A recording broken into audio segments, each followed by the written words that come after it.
नागपुर में smart city परियोजना के प्रकल्पग्रस्तों के साथ पालक मंत्री ने बैठक की।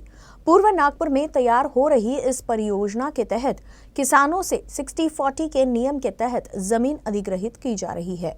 किसानों का आरोप है कि उनसे उनकी 40% जगह बिना मुआवजे के साथ ली जा रही है और उनकी बची 60% जमीन पर विकास शुल्क के नाम पर करोड़ों रुपए लिए जा रहे हैं।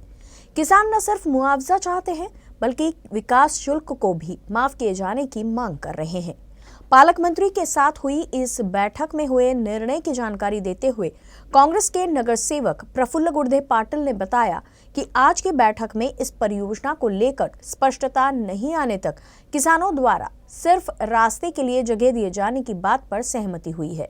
नागपुर शहर से सटकर मौजा पारडी, पूनापुर, भांडेवाड़ी, भरतवाड़ा में सैकड़ों किसानों की 1730 एकड़ जगह स्मार्ट सिटी परियोजना के लिए अधिग्रहित की जानी है।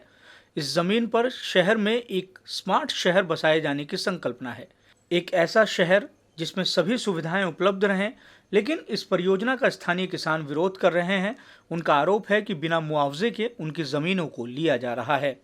विषय म्हणजे 17 से 30 एकरने जो स्मार्ट सिटी प्रोजेक्ट आलेला आहे यांनी म्हटलं होतं की जे 40% जी जागा आम्ही घेऊ शेतकऱ्यांची त्यांना 4 पट मोबदला देऊ, हे 3/8/2019 मध्ये यांनी भाषणामध्ये बोललेलं आहे। परंतु आता यांनी आमचे घोळ असा केला की आम्ही प्रस्ताव पाठवला आहे, पण काँग्रेस सरकारने तो प्रस्ताव अडवलेला आहे असे वारंवार सांगून गुमराह केला। परंतु आज पालकमंत्र्या अंतर्गत आम्ही जे सभा घेतली, मीटिंग घेतलेली आहे कलेक्टर सोबत, गुडले पाटील आमच्या सोबत आहे, त्यांनी आम्हाला इथपर्यंत पोहोचवलं। आज हे माहीत पडलं की यांनी प्रस्ताव अजूनही पाठवलेला नाही है। सिर्फ यही नहीं, किसानों का कहना है कि उनकी जमीन उनकी मर्जी के खिलाफ पुलिस का इस्तेमाल कर छीनी जा रही है। माझा असा प्रश्न आहे, माझ्या मौजा भरतवाडा येथे शेती आहे, शेती ही रोड कटिंगमध्ये चाललेली आहे।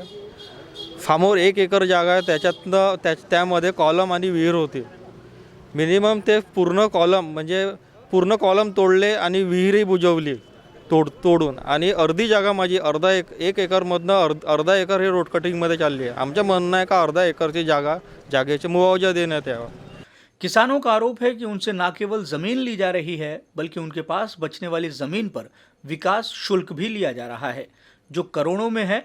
अगर वह विकास शुल्क भरेंगे तो उनकी बची जमीन भी उनके हाथ से चली जाएगी। म्हणजे जेवढं 60% ही राहील ते पूर्ण आमचे पैसे भरण्यात चालले जाईल करायला लागले, हे आम्हाला भूमिहीन करायला लागलेले आहे। त्याचा मुआवजा 1 रुपयाचा मुआवजा देणार नाही आहे। यांनी भाष्य केले होते जेव्हा समारोह केला, म्हणजे उद्घाटन समारोह झाला, तेव्हा यांनी भाष्य केले होते की शेतकऱ्यांची आम्ही कुठेही नुकसान होऊ देणार नाही। शेतकऱ्यांना TDS TPS काय असते ते समजत नाही, ते आम्हाला TPS देऊ म्हणते, TDS देऊ म्हणते, ते आम्हाला काय, आम्ही फक्त शेती करणारे माणसं, आम्हाला शेती काय आहे ते माहिती आहे। हे सगळं बिल्डरचं काम आहे। इन किसानों की पालक मंत्री के साथ बैठक करवाने वाले कांग्रेस के नगर सेवक प्रफुल्ल गुर्दे पाटिल के मुताबिक किसानों से जमीन टाउन प्लानिंग स्कीम के तहत अधिग्रहित की जा रही है, जिसमें जमीन के बदले मुआवजे का कोई प्रावधान नहीं है। मगर भाजपा ने अधिग्रहण को लेकर स्थानीय लोगों के बीच भ्रम फैलाया। पारडी पुनापूर ह्या भागामध्ये स्मार्ट सिटी परियोजना प्रस्तावित करण्यात आली। ज्यावेळी ही परियोजना प्रस्तावित करण्यात आली होती त्यावेळेस त्या भागातल्या आमदारांनी त्या सर्व शेतकऱ्यांना जमिनीचा मोबदला नवीन कायद्याप्रमाणे 4 पटीने देऊ अशा पद्धतीचं आश्वासन दिलं होतं। मात्र प्रत्यक्षात ज्यावेळी ती जमीन अधिग्रहित करण्यात येऊन राहिली ते टाउन प्लॅनिंग स्कीम अंतर्गत करण्यात येऊन राहिली। टाउन प्लॅनिंग स्कीममध्ये कायद्याप्रमाणे कुठलाही मोबदला अनुज्ञेय नाही।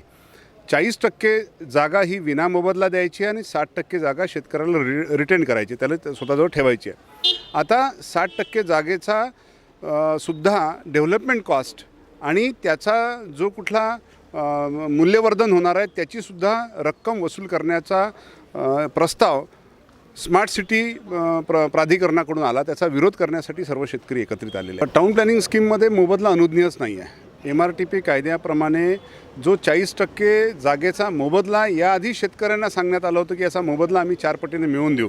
महानगरपालिकेच्या सभागृहामध्ये असा एक प्रस्ताव तयार करून राज्य सरकारकडे पाठवला। हे त्यांनाही माहिती आहे की MRTP ॲक्टमध्ये ती प्रोव्हिजनच नाही आहे। तर निव्वळ धुळफेक करणं, लोकांना संभ्रम निर्माण करणं, मी स्पष्ट कायद्याची बाजू, कायद्याची भूमिका आणि लोकांचे म्हणणं याचा ताळमेळ बसवण्याचं काम आम्ही या ठिकाणी केलेलं आहे. गुर्दे के मुताबिक पालक मंत्री के साथ हुई बैठक में किसानों को भेजे गए विकास शुल्क की डिमांड को रद्द किए जाने का प्रस्ताव राज्य सरकार के पास भेजे जाने का निर्णय लिया गया है। साथ ही किसानों ने यह स्पष्ट किया है कि जब तक परियोजना को लेकर स्पष्टता नहीं आती तब तक वह सिर्फ सड़क के लिए ही अपनी जमीन देंगे।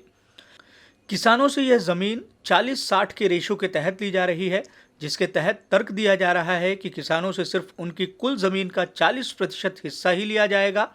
इस जमीन के बदले इलाके में होने वाले विकास से जमीन का मूल्यांकन बढ़ेगा, जिसका लाभ किसानों को होगा।